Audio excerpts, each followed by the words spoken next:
Good afternoon, everyone. I'd like to call this meeting for the records.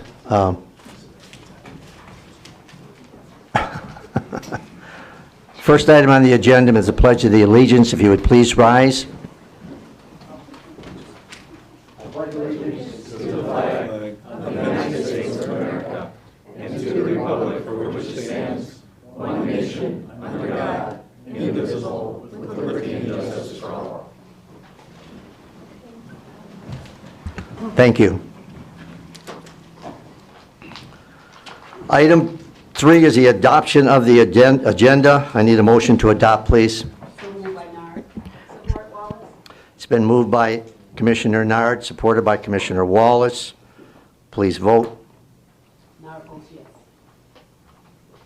Commissioner Nard votes yes.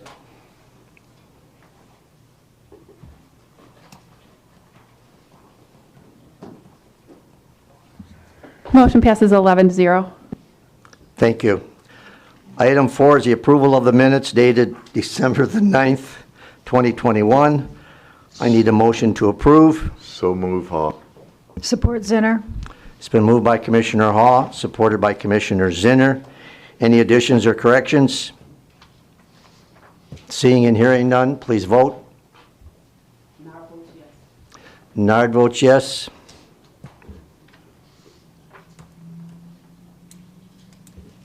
Motion passes 11-0. Thank you. Item number 5 is public participation. This is the first opportunity for public participation. It's for those who wish to speak for a maximum of 3 minutes on an item which is on today's agenda, and only on today's agenda. The second opportunity for public participation is for those who wish to speak on any issue, period. Item 6 is department recommendation. It's a budget amendment from the Clerk's Office Election Department. It's a special primary and special general election for State Representative District 36. Mr. Ferlini is looking for $115,840.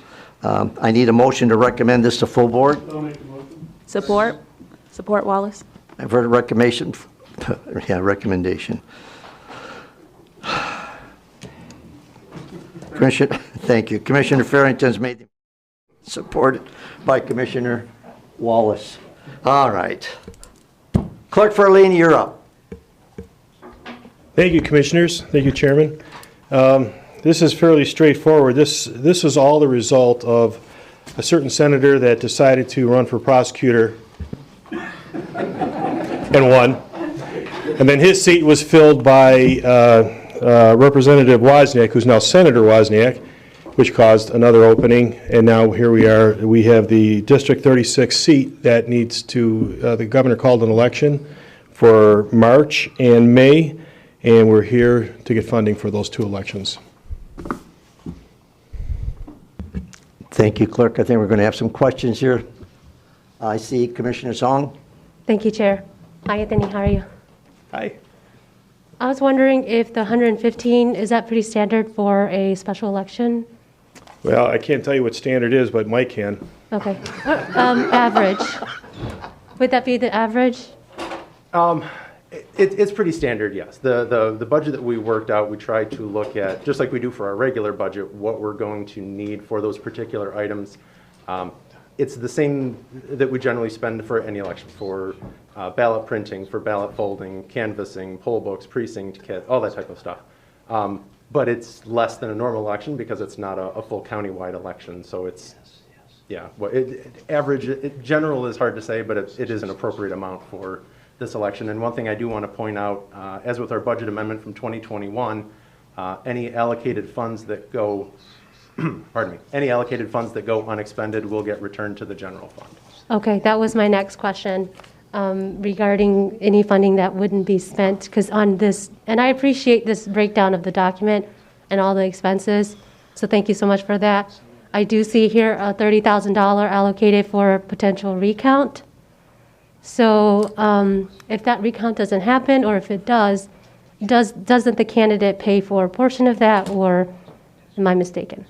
No, you are not mistaken. The candidate does pay for a portion of it. However, the way the recall laws are written, depending on the margin of victory between the person who wins and the person who requests the recount, the petitioner has to pay a deposit, and then depending on that margin, it's either $10 per precinct, $125 a precinct, or $250 per precinct. So depending on what that margin is, the petitioner's deposit may cover a very, very small amount of the cost of that recount, or at $250 a precinct, a pretty substantial amount. So Okay. their deposit may or may not cover the entire cost of the recount. Okay, I think everything else, looks good for me. I'm just a little hesitant to approve that additional $30,000. But knowing that any amount that isn't spent is going to go back to the general fund, I will definitely be supporting this today. But again, just a little concerned about that, recount being there, because I don't anticipate there being one, but I guess we never know. That's exactly it. We just don't know. Thank you. Thank you, Chair. Thank you, Commissioner. I have Commissioner Zinner. Thank you, Chair. Mike, good to see you. I've known Mike a long time. Mike, you guys were here in December with your budget for this year, right? I think it was December. I believe it Beginning of was December. November. I saw when I look back, something was December 9th, but maybe I'm wrong on that. Oh, certainly any budgets that we had were submitted months before that. I thought it was the budget, maybe I'm not. So you would have submitted, right, your budget would have been in October then? I Before that. believe so.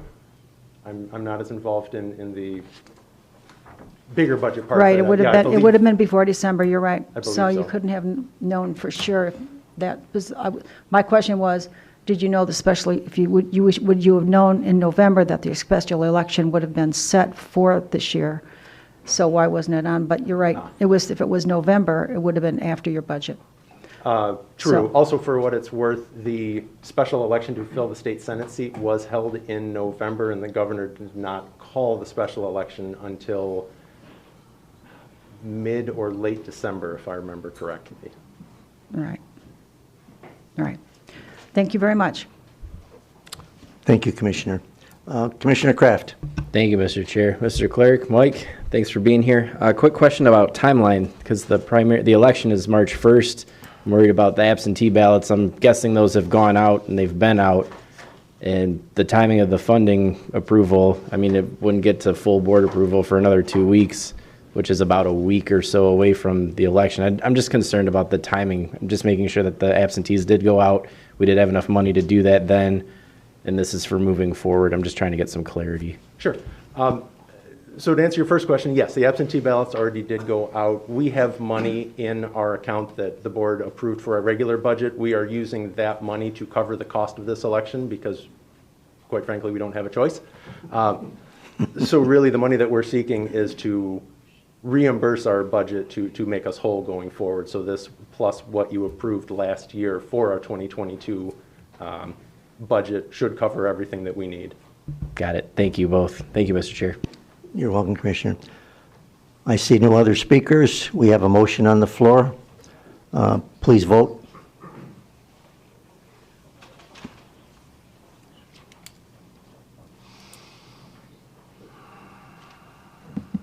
Motion passes 12-0. Thank you. Item 6B is an agreement from Macomb County Bar Association continuing legal education training, $185,000. I need a motion to recommend this to full board. Recommend this to full board? Motion by Commissioner Zinner. I heard somebody over there. Supported by Commissioner Nard. Mr. Tomko, you're up.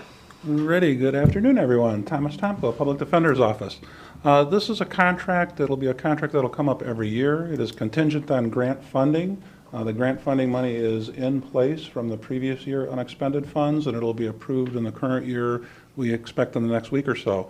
It's for $185,000. It's for required continuing legal education for each of the attorneys. There's over 300 attorneys on the roster.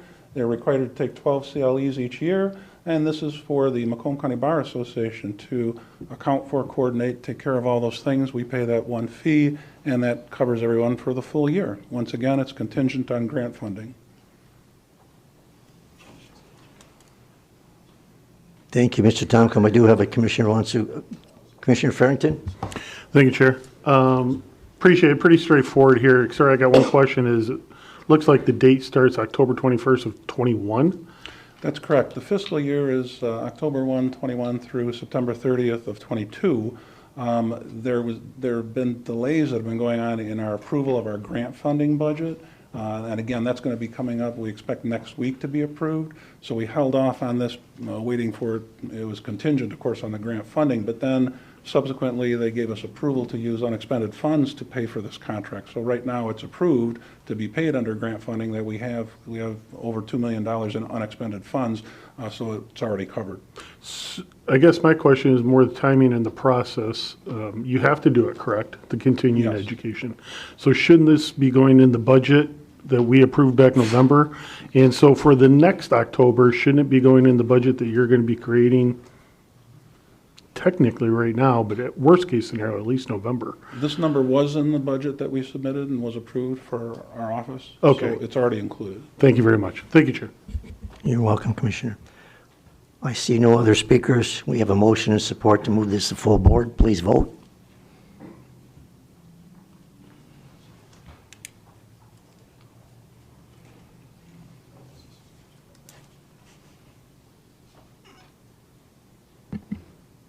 Motion passes 12-0. Thank you. Thank you. Item 6C is a budget amendment for the Prosecutor's Office Comprehensive Opioid Stimulant and Substance Abuse Program, grant for $1,200,000. I need a motion to move this to full board. Motion by Hall. Support from Kraft. Motion by Commissioner Hall, supported by Commissioner Kraft. We have Prosecutor Lucido. You're up. Thank you, Mr. Chairman and members, commissioners. I appreciate the time and the opportunity to speak this afternoon. I'm joined today by Judge Linda Davis. I'd like to still call her judge, even though she's retired from that and moved on to another. As we all know, she is the grandmother, I would call her, but she's also the godmother of Hope Not Handcuffs and also Families Against Narcotics, which has been a big benefit to not only this community that we all live in, but also the entire state of Michigan with 83 counties, and she's been a champion for that, so I want to thank her for her leadership. She's here today to answer questions. I also have Senator McDonald because there's a little nuance in the law that I want to make sure gets tweaked properly, which is we're dealing with redirecting individuals that are addicts. And this is time where, it's well overdue. We all know somebody in some family, we all know some loved one, we all know somebody somewhere that has an issue, and therefore incarcerating them, making them go through detox in a jail cell is not my way of saying that this is proper, or better yet, humane. So I'm very blessed to have working with me Judge Linda Davis, as well as former prosecutor, now prosecutor again, Dave Portawese, who headed up the drug unit. That's going to be working this. I have Senator McDonald, as I said, here today also tweaking the law. This is something that this county had needed a long time ago. We're going to be the leaders in this. And what it does is takes addicts off the street instead of incarcerating and putting them in jail. It actually gives them a chance to detox and get some help. It gives them a chance to not just get pushed down and hurt even more, but a chance to go ahead and show that their life is worth something. I am very proud that this Office of the Prosecutor is involved with this initiative, and more importantly, I'm even more proud that I'll have a chance to work with two longtime friends, Judge Linda Davis and also Dave Portawese, who's prosecuting at this time. I'm asking that you put this for full board, and I'm asking that you embrace this program for all of our loved ones that need the help. Thank you.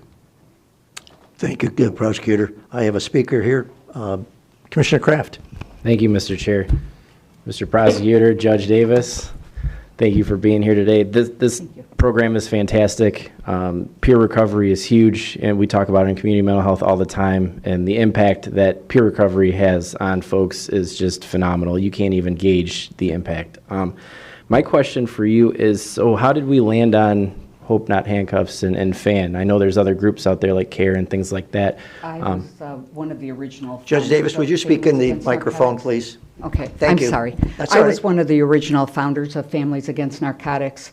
About 15 years ago, I faced addiction in my own family and realized how broken the system was, and knew that if I ever got through it, that I was going to be part of a movement to change the stigma of addiction and to fix a broken system of care for people that are suffering from substance use problems. And I've done just that. And up until 3 years ago, I did that as a volunteer. We started this organization in Macomb County and have spread to 21 different communities in the state of Michigan. We work with over 160 police departments in the state of New York and also the state of Michigan. And we have done programming that fills the gaps and gives hope to people who otherwise would not have access to treatment. So would this grant open it up to working with other organizations aside from FAN and Hope Not Handcuffs? I'm just trying to, from a CMH standpoint, I'm trying to grasp what this touches. Right. FAN prides itself on the fact that we partner with over 350 communities throughout the country. A large portion of those are obviously in the state of Michigan.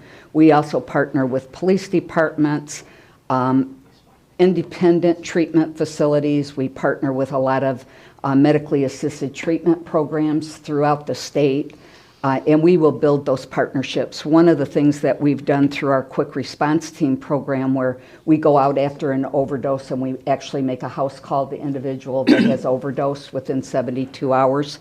We take a peer recovery coach and a family coach there, and we provide help to not only the person suffering from the addiction, but we also provide support to the family members as well. What really differs from our programs is because of our partnership with so many organizations, we are able to stay connected to individuals for a full year after they enter our programs. What's so missing in the system of care for individuals that suffer from this disease is a continuum of care that stays in touch with them.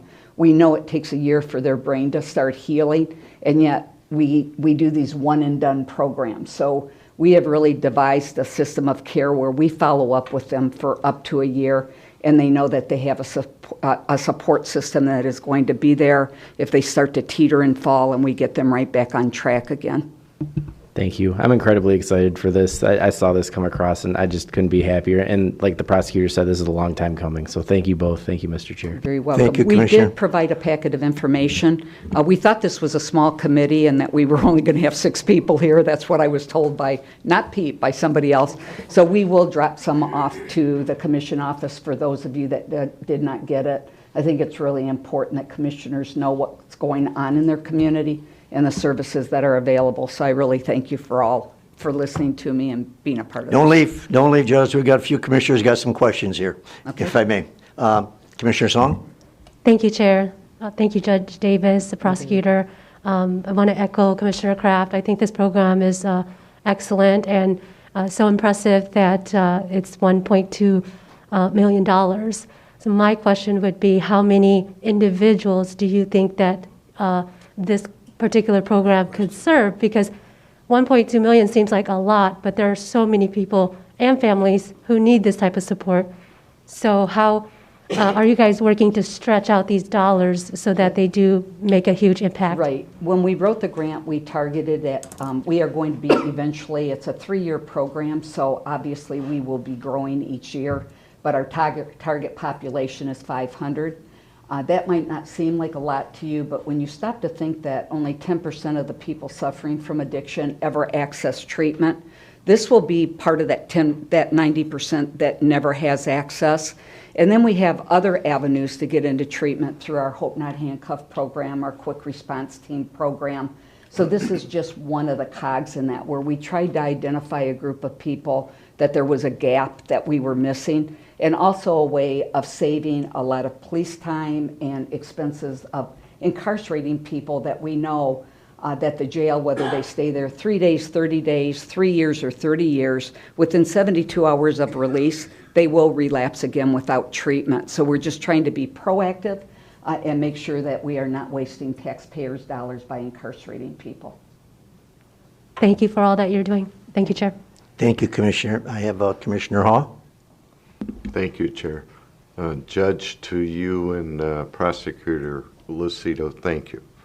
I know how long you have been involved with FAN and Hope Without Handcuffs.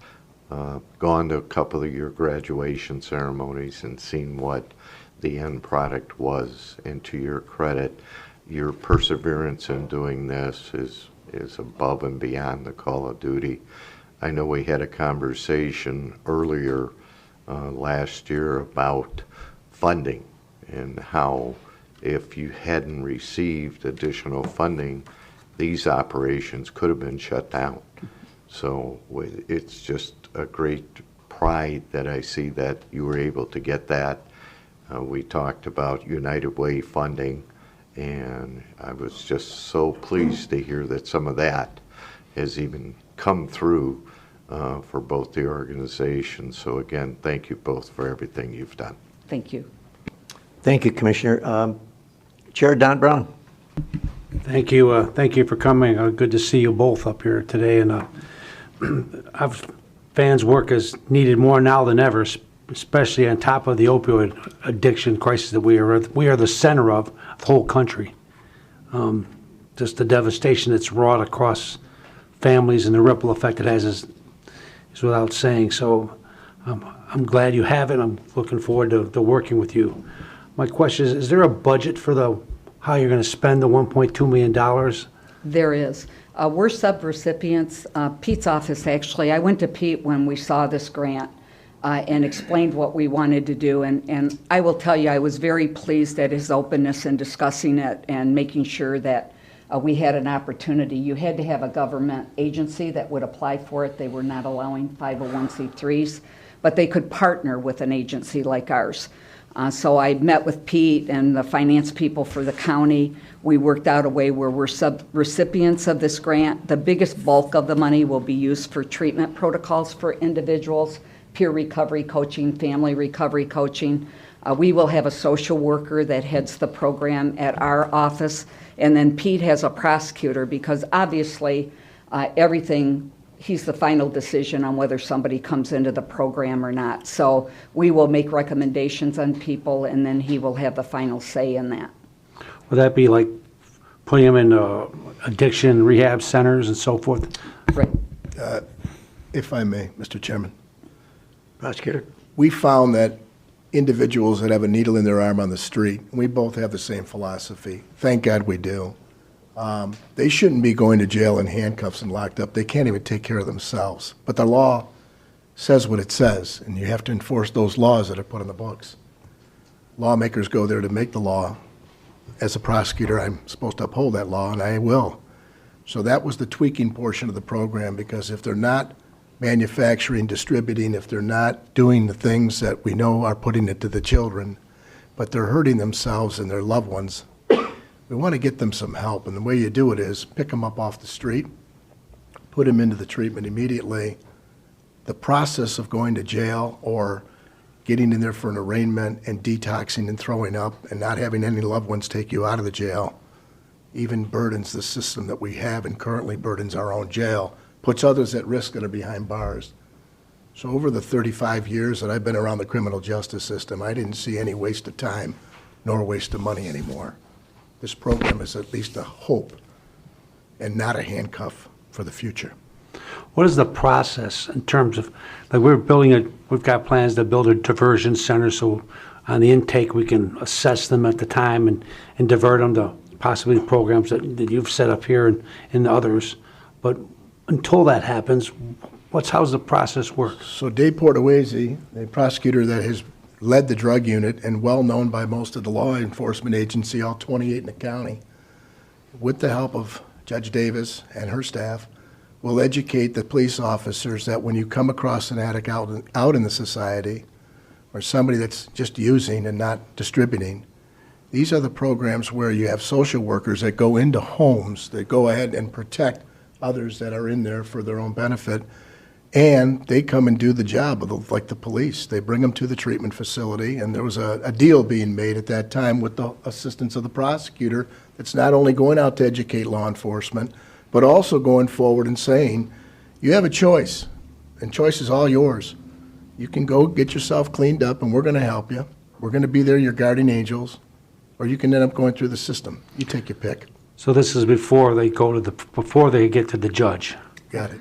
So it's on when they're charged or when they're picked up or, Right. so, It's but a- they're sitting in the jail while prosecutor's office is gathering the facts and assessing what's happening. This is before they even get to the jail, Commissioner. And more importantly, it's a chance to give them, because of the clean slate legislation that I had done with my colleagues before I left the Senate, they're going to get a clean slate anyways. So why are we going to put the added burden? We're going to take responsibility. We're going to be the leaders in the state. No one else has this program. I'm looking forward to engaging this community. Well, thank you. I know that Senator McDonald's been active in the program and supporting along with his colleagues up there. The Macomb delegation entirely has been supportive of that. We're glad to have the senator here to show support for that. We appreciate your efforts, Senator, on behalf of the many thousands of families across the county that are affected by this. And look forward to continued work. And will we look forward to hearing reports from time to time on the status of the program, we Mr. Prosecutor. I got to report to my finance director, and I thank him for being here today. We are all working together. We have all been we are all in this together, literally spending hours on this, and including, the grant writer that's here. Everybody had to be a part of this. This is not something very easy, but it's something that we leave as a footprint, I hope, with your consideration, your help, and your indulgence, to leave here from this county to be at least a shining light on the rest of the state that we did it, you can do it too. We also have a massive data collection protocol at FAN. We've been told by 3 universities now that it's better than any data collection system they've seen in the state of Michigan, where we can actually produce dashboards about this program to present to the board from time to time to show you and track our progress with the number of people we're servicing, what services they take, and the footprint of what we're accomplishing in Macomb County. Will there be one focus, will this be equally applied to all types of addictions, or will this be focused on, I mentioned opioids because that was the hot button recently, but, there's heroin, there's all kinds of, Yes. alcohol, of course, always alcohol out there. This is not restrictive. We can help people with any kind of addiction. Okay. Thank you, Mr. Chairman. Thanks You're for your welcome, Chair. indulgence. We have a couple more here. Commissioner Sabatini? Thank you, Chair. Pete, Judge, thank you for being here. Things get done as a team effort, so I'm glad that everyone's here. I must say, my state senator's here. Thank you, Senator McDonald, for being here. And you had stated that there are some tweaks being done at the state level, so maybe the senator could just give us a little update on that piece as well.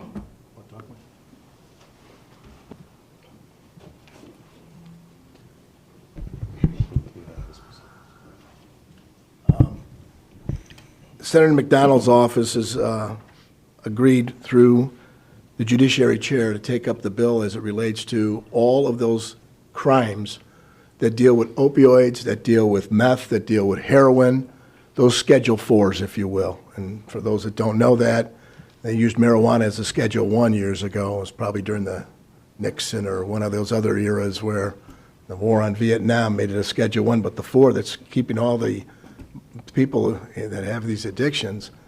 I can tell you this, it's going to change it that says that there's going to be, because the law currently says it is a felony. And now the tweak is, unless there is a revert, and that's what the name of this program is, redirect, redirect, redirect, not through the criminal justice system, but through treatment. So if you have somebody out in the streets and you have a program like this, you're allowed to redirect them out of the criminal system and into the program system. So it saves all of us a lot of money, time, and hopefully it'll benefit society for the years to come. I hope that answered the question. It's a little tweak just to make sure the law says we all have individuals that have this issue. I'd rather not be in a courtroom. I'd rather be in a treatment facility visiting them. Thank you, Senator, for being here. Yeah, thank you, Pete. Yeah, this bill is very well received in Lansing, and I will keep you posted on its progress, if that's okay with you. That would be great. I know in the Thank you, sir. past, too, we've had delegation here to give us updates. Chair, I don't know when the last time we've had our senators and state reps here, but A couple years. it's been a couple years. So maybe that is something that we bring it all back, for an update. But kudos to the team in getting this all done. This is great news. Let's let Macomb lead the way. Let Macomb be the leader on this. Thank you. Thank you, Linda. Thank you, Pete. Thanks. Is that it, Commissioner? Thank you, Commissioner. I have Commissioner Zinner. Thank you, Chair. I can see how this helps not only the person you're directing to, but also it benefits our community. It helps Macomb County. So this looks like a great benefit, and Yeah, I I thank you appreciate for that. acknowledging that. There is absolute evidence that shows programs like this decrease crime. So it does help the community, and it creates wellness in the community, which is the biggest benefit. Yes, thank you very much. Thank you so much. Thank you, Commissioner. Thank you, Commissioner. I want you to indulge me if you would. And Judge, if I may, all of us have this booklet, but I think the audience does not. If I may take the opportunity, I just want to read this to you because it tears at my heart, and it's got to tear at yours. You've got sons, daughters, friends, relatives, cousins. And this is what it started off with, and this is from Judge Davis, from her daughter. Mom, I need your help. I'm addicted to heroin. Those words changed the judge's life and my daughter's life forever. My beautiful 17-year-old honor student, athlete, and all-around good kid was about to start the battle of her life. A summer knee injury led to prescription pain pills, and by November, a full-blown heroin addiction. It pays to read this. Judge, to tell you that my heart goes out to you because I am a grandparent and a parent. I don't think would be enough to say that, but I think we all speak when we speak volumes of what you're doing, what the prosecutor is doing. And I'd be remiss of me if I didn't give another shout out to Senator McDonald for coming down. We appreciate him coming down. So I see no other speakers. I have a motion to move this to full board and support. If you would please vote.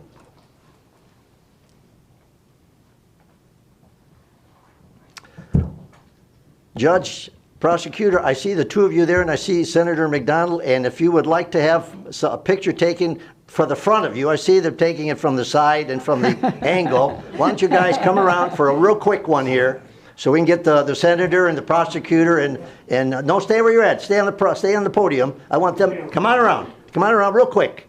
So Around in front? Yeah, no, you stay right there. Oh, There you go. okay. There you go, take a good picture of Come on, everybody Mike, right there. It's everybody good for done yet? PR. Dave, come on. This is a groundbreaking this is a ceremony team. today. Come on, prosecutor seeing a camera there, he's smiling. Good? You're welcome. Thanks for coming down, we appreciate it so much. Thank you so much. I appreciate all of your attention and your continued support. Okay. We have item 6D, which is a request for outside counsel, Perkins Law Group, PLLC, Macomb County Prosecutor versus Macomb County Executive, Court of Appeals, case number 359887. I need to move this to full board, so I need a motion to move this to full board and support. Chair, I'll make the motion. I'd like to request staff to announce the vote from the previous item. I'm sorry, would you please, I apologize, would you repeat that, please, Commissioner Song? I'd like to have staff announce the vote from the previous item. The motion passed 12-0. Oh, I'm Thank sorry. you. Thank you, I couldn't, Yep, that got was it. all. And Okay, now I need a motion for, support. So moved. and I need a support. And support by Farrington. Prosecutor, you're up again. Isn't that wonderful? Thank you again, Mr. Chairman and members of the commission. I appreciate your time again this afternoon. Maybe you've heard, but there had to be there's a lawsuit filed. The case is in the Court of Appeals. There's a short little window of 60 days from the date this board took action and sent it over to the executive for, under the charter, for purposes of waiting the 10-day period before a veto or not a veto to issue. So today, I'm asking, after we went through this effort and these things that we did for the budgeting process, I find myself in a quandary. I really do. It's something that's over a decade old here to get resolved of whether or not the charter says one thing or says another thing. So this issue is about the charter. And I think everybody wants this settled, not just me, you, and I think the citizens of this county deserve it. So we took the road of going to the Court of Appeals because there's a fast track there, so we can get this resolved once and for all. The lawsuit is filed. There was a motion for summary disposition. There was also a motion for injunctive order. You have to wait, there's a little different rules, until the Court of Appeals will not slot it for anything until there's been a response. They want to see the response. The response has been filed. It's been just over 3 weeks. And I have here with me to my right, Todd Perkins from the Perkins Law Group, who is the attorney for the prosecutor in regards to this. Government sometimes tries their best to communicate to each other. I did take that opportunity. Make no mistakes about it. December 20th, I had a meeting with the executive. I had a meeting with the executive's team. That would be Mr. Delden and Mr. Lorenzo. I had a meeting with also the finance director was at the table, as well as any and all parties that needed to be there, including the prosecutor's office. At that time, it was stated that I guess that's going to have to be resolved in a court of law. Well, I don't really want to wait too long because I've got a job to do for the taxpayers. I've got a constitutional office under statute that needs to be taken care of. I'm in the middle of a storm right now with a corrupt office that you all have heard from me, and I don't want to be bashful about it, but right now, our former prosecutor's been bound over to stand trial in the county circuit court. So what I'm asking is I want to go ahead, take my case, and be heard for not just my office, but all other county elected, as well as the board, to give certainty, to give clarity, to give finality and closure once and for all to what we're doing here in government.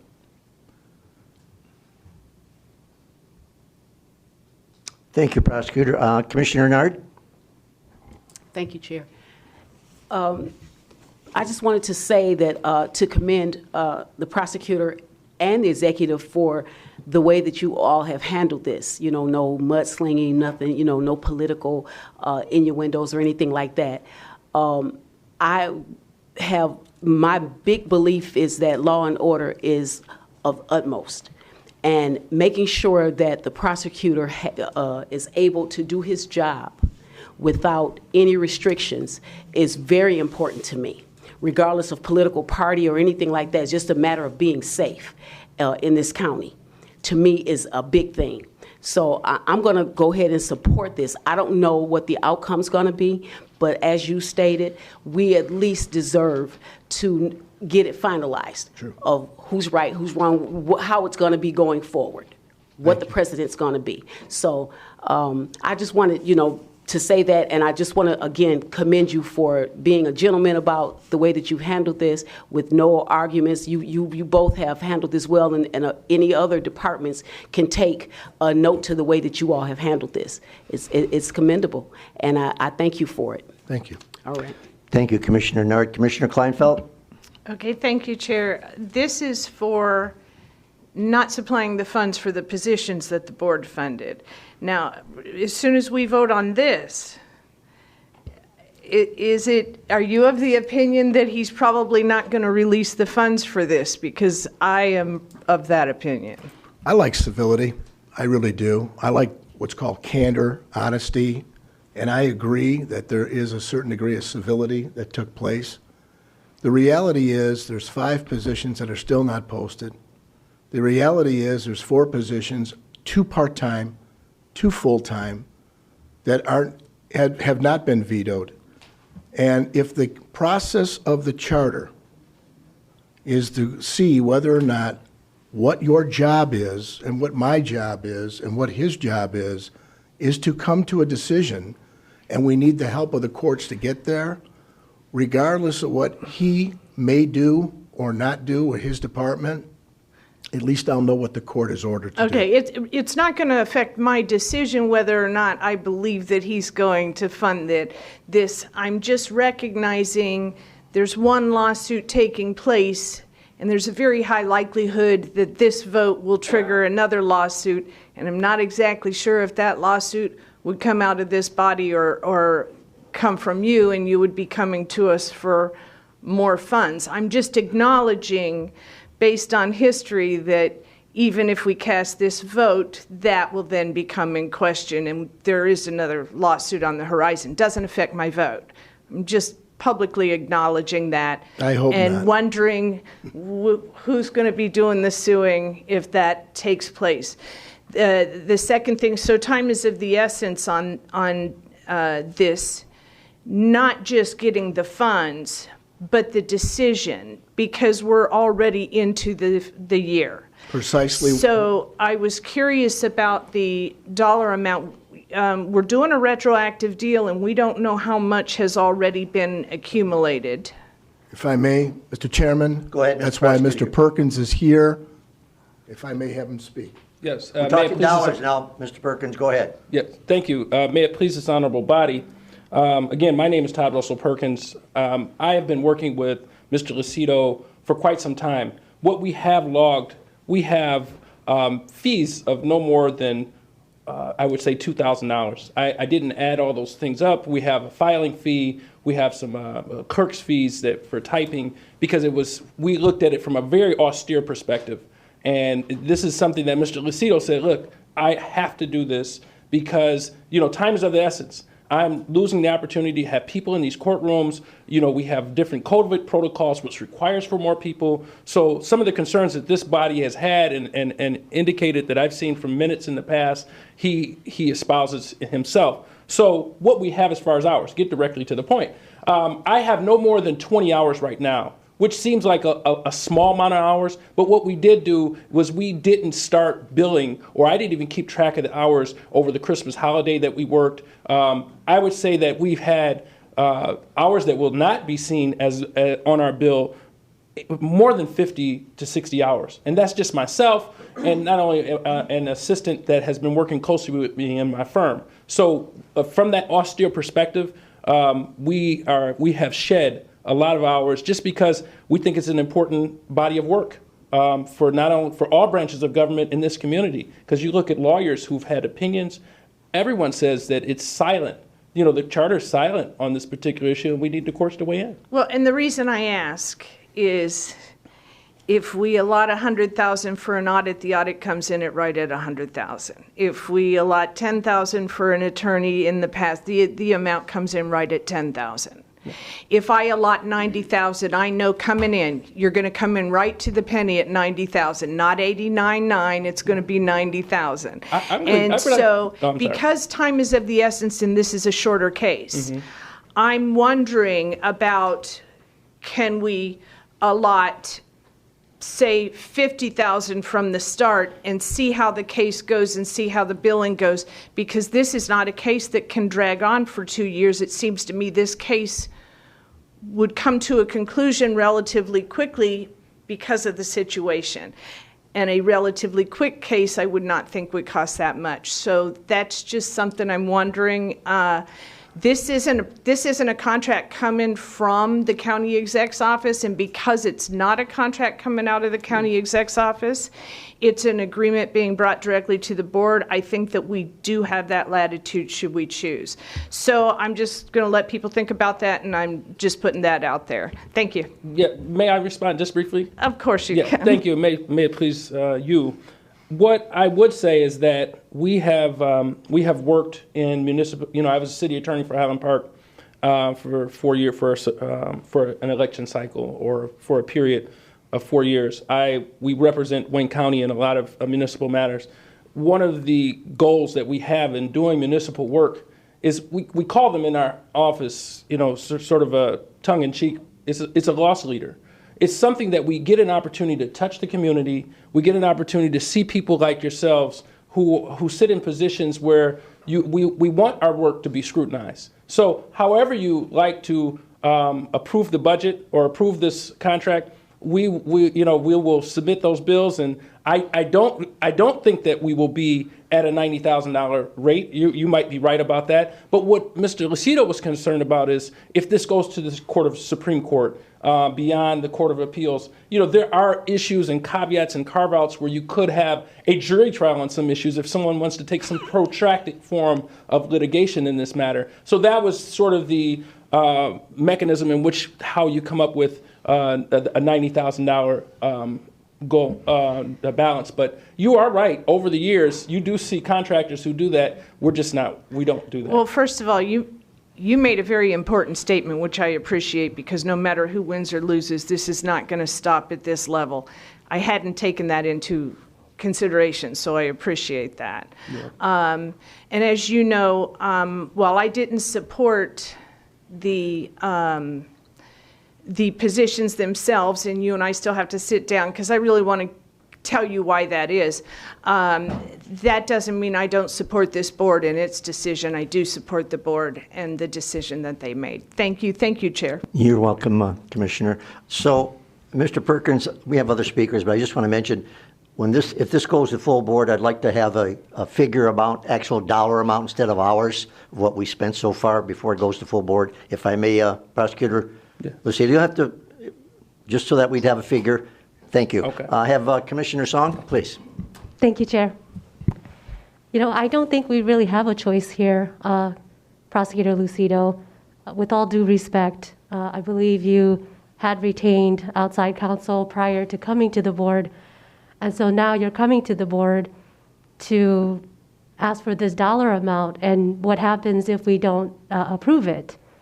The process has already started, and I think many of us learned about this lawsuit in the newspaper. I think in the future, I would have appreciated you coming to the board to talk to us about it prior to retaining outside counsel. Because at this point, I feel like we don't have a choice. May I respond? Sure. Please. Thank you. We met up in the executive's office on December 20th. It was at that time that I was learning of things that were not going to be considered. There wasn't a veto. The veto at the time, if you remember when it came out of this body, it had 10 days, 10 business days. With the weekends and everything that don't count and the holiday that we hit, we were almost in January. The statute's 60 days. I couldn't get on the agenda, and I wanted to. And I wanted to come, so if you want me to write a letter next time, I will. That statute closes after 60 days. We filed a week before the 60 days was up, so we had to rush it. And that's the truth. And at the time, I believed that, look, I got to get on this agenda. In fact, I know the chairman knows, I worked with his office the best I could to get before you. But I had to get the work done, and we did a lot of the work. Like Mr. Perkins said, he's only got 20 hours in on this thing. We put the time in ourselves on the weekends and the holidays. I worked a whole Christmas break to get the lawsuit done. So I'm going to be very fair about this. It's really this. I want a decision too. And even if it goes to the Supreme Court or the federal court or all the way up to God, I want to make a decision that's going to be clear-cut so we don't have this going on in this county anymore. Civility.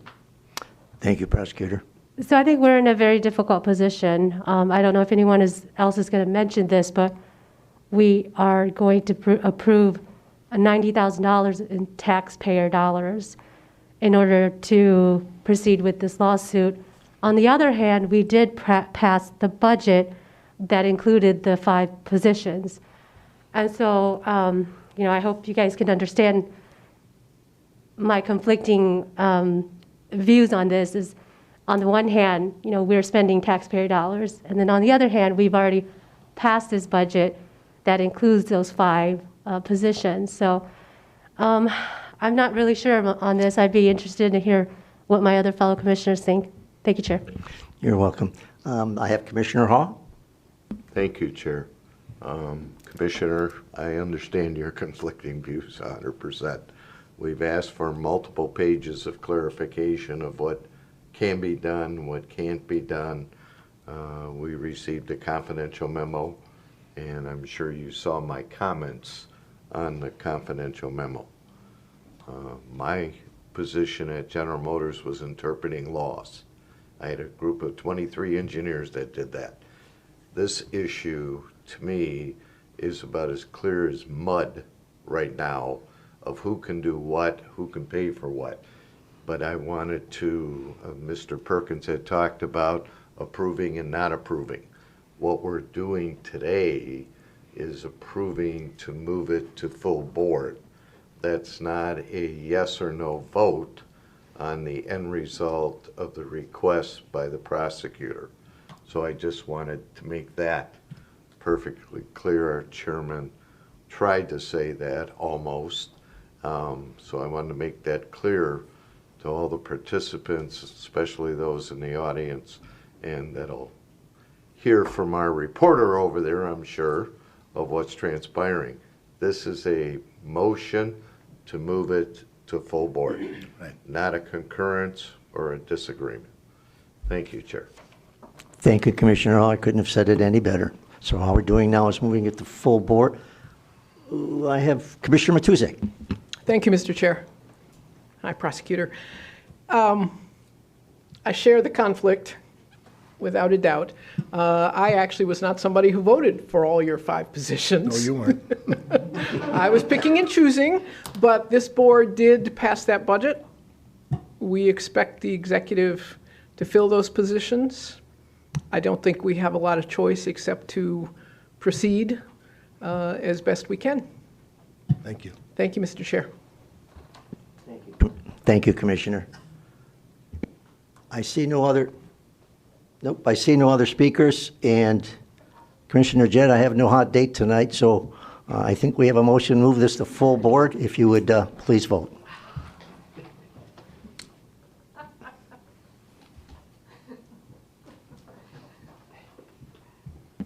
Motion passes 12-0. Thank you. Thank you. Thank you, Mr. Aceto. Thank you very much. Thank you, Good Mr. to see Perkins. everybody. Appreciate it. Have a Thank you. good day. Let's go to item 7, which is correspondence from the friend of the court, 2021 grievance record, Citizens Advisory Committee report of activities, motions to receive and file. Motion to receive and file. Kleinfeld. By Commissioner Matuzak. I need a support. Support, Song. And support by Song. Commissioners, please vote. That's okay. But completely ignored me at the last meeting. He doesn't have a hot date. It's okay. I ain't going to stop. I'm waiting for an apology. Motion passes 12-0. Thank you. Next, we have public participation. I think our illustrious reporter here would like to come to the, nope, he's got nothing to say. How about our deputy clerk? This is an opportunity for public participation. It's for those who wish to speak for a maximum of 3 minutes on any issue. Seeing and hearing none, I will move to commissioners' comments. You guys are going to have to raise your hand if you want to speak, because I'm not going to get into, let's see if I can, no. Anybody want to talk? Commissioner Matuzak, please. Thank you, Mr. Chair. I was exceedingly pleased to see that Attorney General Nessel decided that public participation can happen remotely and should happen remotely. I understand her ruling is not binding on local government, but I think that is highly encouraging, and I hope we proceed swiftly with making that a reality. Thank you, Mr. Chair. Thank you, Commissioner. Any other commissioners wish to speak? Commissioner Zinner? Thank you, Chair. I was at an event, and a friend of ours came up to talk to my husband and I, and he was bringing up issues and things, and he said, well, I'm sure glad that our elections are going to be good and clear. And he said, well, we had the forensic audit. And I said, we didn't have a forensic audit. He said, we didn't. And I said, no. I said, a forensic audit cost minimally $1 million, and it's possible that it could cost $2 million. And I believe we budgeted $12,000. I said there was a forensic auditor brought to the county building, and his name is Benjamin Cotton. And I understand that when he goes places to do whatever he does, that he signs a affidavit or some kind of paper where he is loyal to whoever paid him. It could be a business, it could be whatever. And so people have asked Clerk Ferlini to release him, that's my understanding, so that he can make known what he found with whatever he did when he went to the county building, but he is not released at this time. So there has not been a forensic audit, but a forensic auditor went there. Just to make it crystal clear. Thank you very much. Thank you, Chair. Thank you, Commissioner. Commissioner Hall. Thank you, Chair. I would agree, Commissioner Zinner, there has been no forensic audit, but the results of what Clerk Ferlini found is listed on his website, MacombCountyClerk.com, of what he found during the process that he completed. So anybody that needs to read it, I've read it, it's on his website. May I respond, Mr. Chair? I wasn't looking for a debate, I was looking to inform you. You know, we could do this back and forth, and then he can respond again, and then you can respond. If you make it short, go ahead. You want to respond? Go ahead. If you want, Barb, go ahead. Are you saying that it's from Benjamin Cotton? Pardon me? Are you saying that it's the response, what's on there is from Benjamin Cotton, the forensic auditor? I'm saying what's on there is what Mr. Ferlini has posted as the results of what process he used and the results he found. It's a big section, Auditor's Report, right on the Macomb County Clerk's website. Thank you, Mr. Hall. I'm sure that if you want to continue this, you may. Commissioner Kleinfeld, please. Thank you. There is another forensic audit out there that we have not received, and if it were up to me, we'd be filing a lawsuit, just something for the finance chair to chomp on for a little while. I just want to wish all of you a happy Valentine's Day, because I don't think we will see you before then. Tomorrow. Tomorrow. Let's forget, she's not coming. Tomorrow we have a meeting. Oh, darn it. But thank you. That's very nice of you to say that. Any All other right. commissioners have anything else they want to I'm speak? just not going to repeat it tomorrow. I'm saying it today, That's and I've fine. said it. You may do that. Any other commissioners? Now, I was so excited I wasn't going to see you. Now I have to see you again. Just Thank you, Chair. bring me some candy, please. Any other commissioners wish to speak? Let's go to my favorite item, which is item 10. Motion to adjourn. Moved and supported to adjourn. Please vote. So it's not gonna be a short meeting either. Change your date. I wish you guys hurry up. I got a hot date waiting for me. Motion passes 12-0. As long as you don't have it tomorrow. Hey, if you never told me, you might not have had to